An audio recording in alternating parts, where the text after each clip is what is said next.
Hello বন্ধুরা, আমি একটা লং ভিডিও নিয়ে চলে এলাম। আজকে একটু ঘুগনি বানাবো। আজকে নিরামিষ তো, তাই বৃহস্পতিবার, তাই ভাবলাম তোমাদের সঙ্গে একটু শেয়ার করি। কাঁচা লঙ্কা, টমেটো, আদা কাটা হয়ে গেছে। এবার আলুটা একটু ছলে নেব।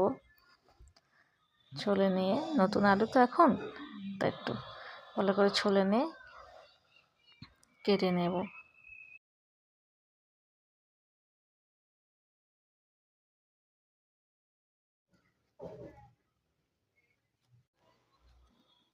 নতুন আলু ভালো করে একটু ছলে কেটে নিই, কাটা কমপ্লিট। এবার প্রেসার কুকারে সিটি মেরে নেবো। আলু, মটর আর আলু দিয়ে, মটরটা অল্প, বেশি মটর ছিল না বাড়িতে, তাই একটু অল্পই মটর দিয়ে একটু ভিজিয়ে দিয়েছিলাম বৃহস্পতিবার বলে, একটু ঘুগনি বানাবো বলে।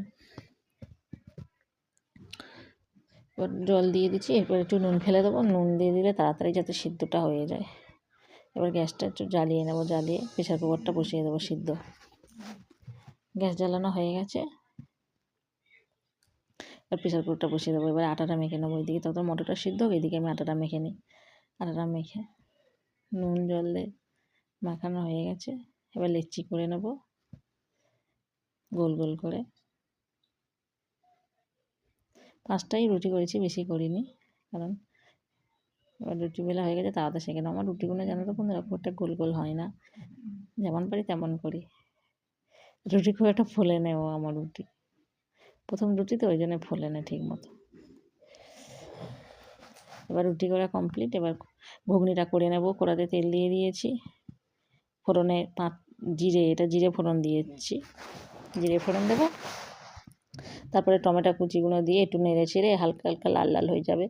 লাল লাল হয়ে গেলে মটর আর আলুটা সিদ্ধ করে মটর আলুটা দিয়ে দেবো, দিয়ে একটু নেড়ে চেড়ে নিয়ে এবার নুন দেবো, তারপরে হলুদ দেবো, তারপরে হলুদ আর নুন দিয়ে একটু নাড়াচাড়া করে নেবো, হালকা করে নাড়াচাড়া করে। এবার হচ্ছে জিরে বাটা, জিরে আদা বাটার কাঁচা লঙ্কাটা দিয়ে একটু নেড়ে চেড়ে নেবো। এবার যে গরম মটর আর আলুর যে জলটা ছিল, গরম জলটা দিয়ে দেবো ঘুগনিতে। গরম জল দিলে টেস্ট হয়। এই ফুটে গিয়েছে, ঘুগনিটা একটু সবুজ সবুজ হয়ে গেছে, যেহেতু কাঁচা লঙ্কার ভাগটা একটু বেশি হয়ে গেছে, মনে হচ্ছে খুবই ঝালই হবে।